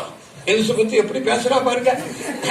உடனே அவனை பார்த்து அவன் வாசல் அடைக்கு போனே எலிசபெத்து சொல்றா, ஏமா அதெல்லாம் உன் பேரு பார்வதினு இருக்கா அப்படின்னு செக் பண்ணிக்கமா, செக் பண்ணிக்க, உன் பேர் இருக்கா நீ பாத்துக்க அப்படின்னு. அந்த பொண்ணு பாக்குறா, இங்க என்ன இருக்கு, எலிசபெத்து. உடனே, அக்கா உங்க பேர்லாம் இருக்கு, அப்ப என் பேரா இருந்தா என் பாத்திரமா தான் இருக்கு, பரவாயில்ல பரவாயில்ல, அதை பத்தி ஒண்ணுமே இல்லை, கொண்டு போ.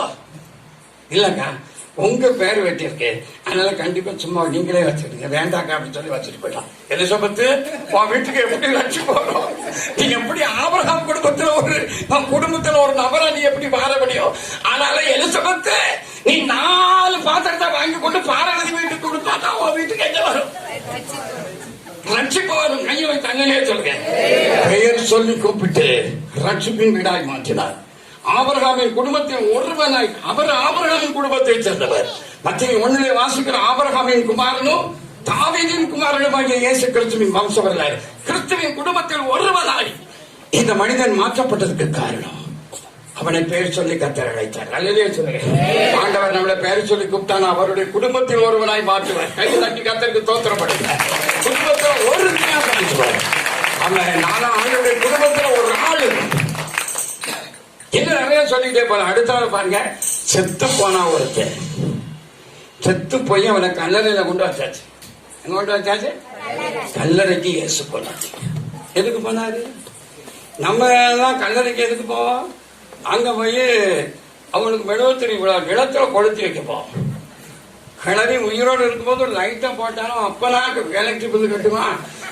வயசான காலத்துல உனக்கு லைட்டு கேட்கோட அந்த கிளவியை கிளிகிளி கிழிச்சிட்டு இப்ப அவளை கொண்டு அடக்கப்பட்டு கல்லறையில எவ்வளவு நிலம், நிலத்து மெழுகுத்திரி எதுக்கு? அவன் எழுப்பி ஆதி ஆமத்திலிருந்து வெளிப்படுத்தின வாசிக்கவா போறான்? உயிரோடு இருக்கும்போது சோறே கொடுக்க மாட்டாயா, சோறே கொடுக்க, செத்த பக்கம் கொண்டு என்னது பாயாசம். எங்க பாட்டிக்கு பாயாசம் படைக்க பாரு, பாட்டியா தப்பா அங்க கிடக்குற ஊர் நாய் தெரு நாய் தின்னுட்டு போகும். கல்லறையில அப்படியெல்லாம் செய்யக்கூடாது, உயிரோடு இருக்கும்போது செய். கல்லறைக்கு இயேசு போனார் எதுக்கு தெரியுமா? நாரி போன ஒரு மனுஷனை பெயர் சொல்லி கூப்பிட்டார். கையை தட்டி கத்தருக்கு தோற்றம் பெயர் சொல்லி பெயர் சொல்லி கூப்பிட்டனால செத்து நாரி போன மனுஷன் உயிரோடு இருக்கிறான். பெயர் சொல்லி கூப்பிடானே, இந்த பாசரை கொண்டு ஒரு கல்லறையில் கொண்டு நிறுத்து செத்தவனாவை எழுப்ப முடியுமா? முடியுமா? முடியாது. இயேசு பெயர் சொல்லி கூப்பிட்டா செத்தவன் கூட என்ன செய்வான்? உயிரோடு வருவான். அல்லையா சொல்லுங்க. அந்த ஆண்டவர் உங்க பேரையும் என் பேரையும் சொல்லி என்ன செய்வாரா? எவ்வளவு பெரிய பாக்கியம். அல்லையா சொல்லுங்க. அந்த காலத்து சபையில தான் ஏதாவது தப்பு இந்த பையனை லவ் பண்ணான்னு தெரிஞ்சது, வீட்டுல கூப்பிட்டு வச்சு சர்ச்சுக்கு தான் கொண்டு வராங்க. ஐயாட்ட வாங்கி முட்டிக்கு கூட அடி. ஒரு பிள்ளை லவ் சர்ச்சில் வந்து லவ் பண்ணிச்சு, லவ் லெட்டர் கொடுத்து விரட்டிட்டு போய் கொடுத்தேன் 5-6 அடி. அதனால அம்மா அடிக்காதுங்க, பிள்ளைய வளர்த்துருக்க அவளுக்கு என்னதான் அடிச்சாலும் எங்க சபையில இருக்கிற மக்கள் எங்க வீட்டை வந்து சபையை விட்டு போகவே மாட்டேன். அல்லையா சொல்லுவேன். அவளோட அருமையான பிள்ளைகளை கத்தர் தந்திருக்கிறேன். இப்பதான் முடியல, ஆடி ஒரு காம்பு வச்சு நான் சாத்திரமானு பார்த்தேன். பைபிள் தான் தீர்க்கதம். இந்த தீர்க்க தரிசன வசனத்தை வாசிக்கிறவரும் கேட்கிறவரும் கை கொள்கிறவரும் பாக்கியவானது. எவ்வளவு தீர்க்க தரிசனம் இருக்கு. இந்த சிஸ்டர் சொன்னது தீர்க்க தரிசனம். கண்டிப்பா எறும்பு தாழ்பாலை உடைத்து வெங்கல கதை குறித்து உன் பேரை சொல்லி கூப்பிட்டு அடுத்த அந்த வசனத்தை படிக்குமா முடிச்சிடும். பெயர் சொல்லி அழைத்து நீ என்னை அறியாதிருந்தோ உனக்கு ஒரு நாமத்தை கரவைத்தாள் நல்ல பேர். நமக்கெல்லாம் பேர், நம்ம பேர் ரொம்ப மகிழ்ச்சியா இருக்கணும் தாங்க நினைப்போம். கல்யாண வீட்டுல பொண்ணுக்கும் மாப்பிளைக்கும் நல்லா கவனிக்கணும். பொண்ணுக்கும் அந்த வீட்டுல கொண்டு போய் ஒரு கவர் கொடுப்போம், ஒரு 500 ரூபாய் கொடுக்கணும் வைங்க. இந்த கவர்ல உடனே என்ன செய்வான்? நம்ம பேரை எழுதுமா எழுத மாட்டோமா? அதை எழுதிடுவோம். என்ன எழுதுவோம்? ஆபிரகாம் பிள்ளை 500 ரூபாய். ஏன்னா அந்த பேரு அங்க ஆபிரகாம் 500 ரூபாய். இந்த பெயர் பிரஸ்தாவப்படுத்துறது கர்த்தர் தான். ஆண்டவர் ஆபிரகாமை பார்த்து சொன்னார், உன் இனத்தை உன் தேசத்தை விட்டு நான் காட்டும் இடத்துக்கு போ, உன் பெயரை பெருமைப்படுத்துவேன். கையை தலையில சொல்ல நம்ம பெயர் பெருமை உண்டாகிறது. என்னெல்லாம் பண்றோம். சர்ச்சில் ஒரு ஃபேன் வாங்கி போட்டா கூட அதுல பாத்தீங்கன்னா இவங்க பேர் தான் இருக்கும். தேவதாஸ் பிள்ளை அன்பளிப்பு, சாராளம்மாள் அன்பளிப்பு. ஏன்னா அந்த பேர் தெரியுமா இவர் வாங்கி வச்சிருக்காரு அப்படின்னு. உன் பேரை நீ மயப்படுத்த கூடாது. ஒரு புக்கில் நான் படிச்சேன், அப்படித்தான் ஒரு இடத்துல எழுதி போட்டிருந்தான், நேசமணி பொன்னையா அன்பளிப்பு அப்படின்னு ஒருத்தன் எழுதி கொடுத்தான். வெள்ளக்கார ஒருத்தன் வந்தானா, அவன் வந்து பார்த்துட்டு அவனுக்கு தமிழ் சரியா வாசிக்க தெரியாது. அவன் எப்படி வாசிக்கான்? நாசமா பொன்னையா அன்பளிப்பு. நேசமணி பொன்னையா அன்பளிப்புங்கிறத வெள்ளக்காரன் இருக்க பாருங்க, தமிழ் வாசிக்க தெரியாம நாசமா பொன்னையா அன்பளிப்பு. என்னத்தையாவது எழுதி போட்டாதம்மா வாசிக்கணும். அதனால உன்னுடைய பெயரை பெருமைப்படுத்துறது கர்த்தர். அல்லையா சொல்லுங்க. அதனால அவரை வலதுகையை பிடித்துக் கொண்டு ஆலயத்துக்கு செய்ய வேண்டிய காரியத்தை செய்ய போது, ஆலயத்தை கட்ட நினைக்க போது கண்டிப்பா கர்த்தர்களுக்கு விழுப்பறிவு அபிஷேகம் பண்ணப்பட்டவனாய் ஆலயத்தை கட்டுகிறவன், ஆலய வாஞ்சை உள்ளவனாய், தேவனுடைய வீட்டை குறித்த பக்தி வைராக்கியம் உள்ளவனாய் காணப்பட போது இப்ப நம்ம வாசித்த இத்தனை வார்த்தைகளையும் கண்டிப்பா கர்த்தர் தந்தை நம்ம ஆசீர்வதிப்பார். இல்லையா சொல்லுங்க. நிறைய டாபிக் பேசினா நேரம் போதும்.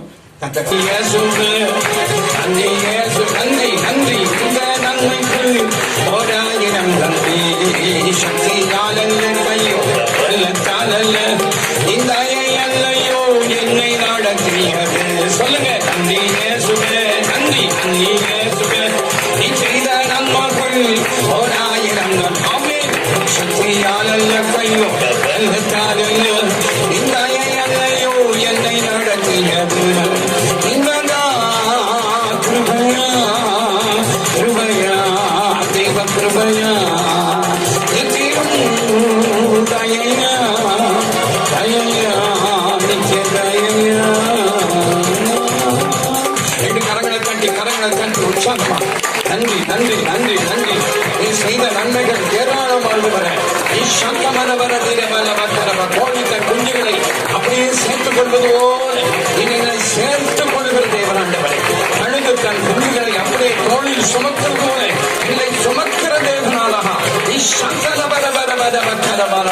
நான் மரண இருளின் பள்ளத்தாக்கிலே நடந்தாலும் நான் பொல்லாப்புக்கு பயப்படுறேன்.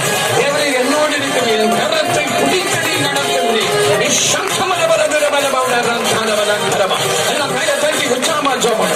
வல்லமை இறங்கட்டும், அபிஷேகம் இறங்கட்டும், அக்கினி இறங்கட்டும், திறன்கள் மாறட்டும், எல்லா தீய சக்திகளும் ஓடட்டும், கஷ்டங்கள் மாறட்டும், கடன்கள் மாறட்டும், கருத்தரங்கள் மாறட்டும், வறுமைகள் ஒழியட்டும்.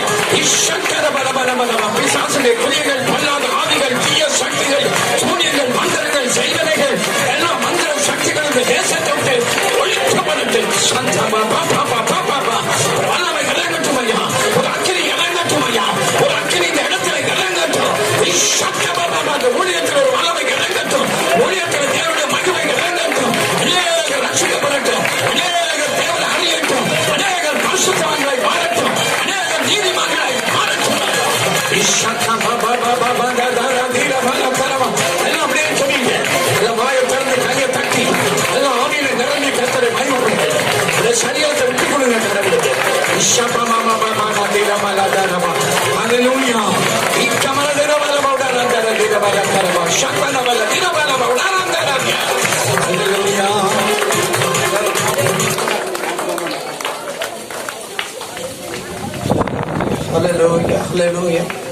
தேவனே மட்டுமாய் அதுவரே எங்களோடு கூட நீர் பேசினீர். ஆண்டவரே வெண்கல கதவுகளை உடைக்கிற தேவன், இரம்ப தாழ்பால்களை முறிக்கிற தேவன், அந்த காலத்தில் உள்ள பொக்கிஷத்தையும் ஒளிப்பிடத்தில் உள்ள புதையல்களையும் கொடுப்பேன்னு சொன்னீரே.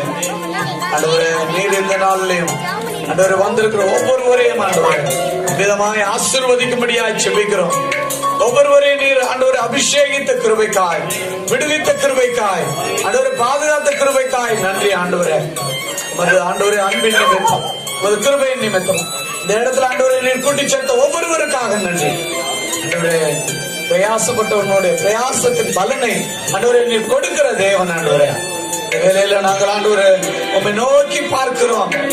இந்த ஊழியம் அற்பமாய் ஆரம்பித்த ஊழியமா இருந்தாலும் இந்த அற்பமான ஊழியத்துல கூட தேவன் ஒரு கனமான ஒரு பாத்திரமாய் ஒவ்வொருவரையும் வைத்திருக்கிறீரே, அதுக்காக நன்றி ஆண்டவரே. இந்த நாளில் ஆண்டவரை நாங்கள் கூடி வருகிற இந்த இடத்துல ஆண்டவரை இப்படி ஒரு நல்ல சாட்சி உள்ள ஒரு ஆண்டவரை தேவ ஊழியரை நீர் கொண்டு வந்ததற்காக நன்றி ஆண்டவரை. திரள் கூட்டமான ஜனங்களை நாங்கள் எதிர்பார்க்காத அளவுக்கு நீர் ஆண்டவரை ஜனங்களை கொண்டு வந்ததற்காக நன்றி ஆண்டவரே. இன்னும் அதிகமாய் இந்த ஊழியங்களை இன்னும் அதிகமாய் தொடர்ந்து செய்ய அநேக ஆண்டவரே இந்த இடத்துல வருவதற்கு, விடுதலை பெற்றுக் கொள்வதற்கு, அற்புதத்தை பெற்றுக் கொள்வதற்கு ஆண்டவரே தங்களுடைய வாழ்க்கையில எந்த சூழ்நிலையில் அவர்கள் கட்டப்பட்டிருக்கிறார்களோ அதிலிருந்து விடுவிக்கப்படுவதற்கு கர்த்தரை தடவியாது கண்டுகொள்ள ஆண்டவரை ஒவ்வொருவருக்கும் நீர் வாய்ப்பை கொடுத்ததற்காக நன்றி ஆண்டவரே. ஆண்டவரை தொடர்ந்து இந்த நாளில் ஆண்டவரை வந்த ஒவ்வொருவருக்காக நாங்கள் உமக்கு நன்றி செலுத்துகிறோம். ஆண்டவரே தேவ ஊழியருக்காக நன்றி செலுத்துகிறோம். ஆண்டவரே அவரை இன்னும் அதிகமாய் பயன்படுத்தும், பலப்படுத்தும், பாதுகாத்துக் கொள்ளும். ஆண்டவரை இன்னும் ஆயுசு நாட்களை பெருக பண்ணும். அவருடைய ஆயுசு நாட்கள்ல யார் யாரெல்லாம் ரட்சிக்கிறதுக்கு தேவன் சித்தம் வைத்திருக்கிறீரோ அந்த இடத்துக்கெல்லாம் தேவன் கொண்டு போங்கப்பா. அங்கெல்லாம் கொண்டு போய் பயன்படுத்துங்க. தம்முடைய பாத்திரத்தை ஆண்டவரை பயன்படுத்துங்க. ஆண்டவரை இன்னும் ஆண்டவரை பலத்தின் மீது பலத்தை கொடுக்கிறார். இன்னும் அநேக சாட்சிகளை ஆண்டவரை நாங்கள் கேட்டு ஆண்டவரை இந்த இளம் வயதிலும் ஆண்டவரை எங்களோடு கூட இணைந்து ஊழியம் செய்கிற ஒவ்வொருவருக்கும் ஆண்டவரை, இந்த ஜெபிக்க வருகிற ஒவ்வொருவருக்கும், இந்த இடத்துல கடந்து வந்திருக்கிற ஒவ்வொருவருக்கும் இந்த சாட்சி எப்பொழுது எங்களுக்கு நினைவுக்கு வரட்டும். நாங்கள் தேவனை சார்ந்து கொண்டு தேவனுக்காக, தேவனுடைய ராஜ்யத்துக்காக, தேவனுடைய நீதிக்காக, தேவனுடைய நாம மகிமைக்காக ஆண்டவரை நாங்கள் பிரயோஜனப்படுகிற ஒரு பாத்திரமாய் இந்த கருத்த பிள்ளையோர் பட்டணத்துல ஆண்டவரை நீர் கூட்டி சேர்த்த ஒவ்வொருவருக்காகவும் ஆண்டவரை நாங்கள் செபித்துக் கொண்டு வருகிறோம். அதன் பலனை ஆண்டவரை அனுபவிக்க கர்த்தர் கிருபை தாரும். வந்த ஒவ்வொருவரையும் இயேசுவின் நாமத்தில் ஆசீர்வதிக்கிறோம். இன்னும் தொடர்ந்து இருக்கிறதான நேரத்தில் ஆண்டவரே உமது கிருபையும் பிரசன்னமும் ஆண்டவரை எங்களை ஆளுகை செய்யட்டும். பரிசுத்த ஆவியானவர் ஆண்டவரே இந்த நாளிலும் ஆண்டவரை நீர் முழுவதையும் பொறுப்பெடுத்திருக்கிறேன். ஆண்டவரே இந்த ஊழியத்தை தடையில்லாமல், எந்த ஒரு காரியத்திலும் எந்த ஒரு ஆண்டவரை தடை இல்லாமல் நீ நடத்தி தந்ததுக்காக நன்றி. தொடர்ந்து எங்களையும் எங்கள் ஊழியங்களையும் ஆசீர்வதிங்க.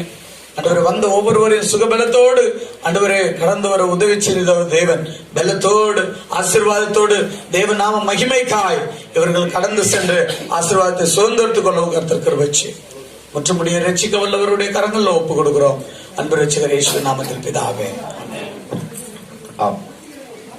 அப்படியே நம்முடைய அழைப்பை கேட்டு, தானியல் ஜெபக்குழு அழைப்பை கேட்டு ஐயா வந்ததுக்காக இயேசு நாமத்தினால வாழ்த்துக்கிறோம். நம்ம மத்தியில Ambur AG church pastor Lawrence அவங்க நம்ம மத்தியில வந்திருக்கிறதுக்காக ஆண்டவரை நாங்கள் துதிக்கிறோம். மற்றும் தானியல் ஜெபக்குழுல இருக்கிற ஒவ்வொரு நண்பர்களும் வந்து இதை நடத்துவதற்கு உதவியாகும். ஐயா கூட வந்திருக்க மியூசிக் போட பிரதர், இன்னும் ஒரு பிரதர் இருக்கிறாங்க. எல்லாத்துக்கும் இயேசு நாமத்தினால வாழ்த்துக்கள். லாரன்ஸ் பாஸ்டர் கூட வந்த உங்கள் ஒவ்வொருவருக்கும் இயேசு நாமத்தில் வாழ்த்துக்கள். உங்களுக்கும் இயேசு நாமத்தினால் நாங்கள் வாழ்த்துக்களையும் நன்றிகளையும் தெரிவித்துக் கொள்கிறோம்.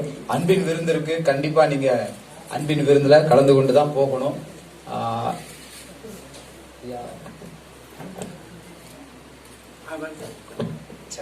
ஐயாட்ட எதுவும் நீங்க சிறப்பா ஜெபம் பண்ணணும்னா நீங்க வந்து ஜெபம் பண்ணிக்கலாம். எல்லாரும் சேர்ந்து சொல்லுவோம்.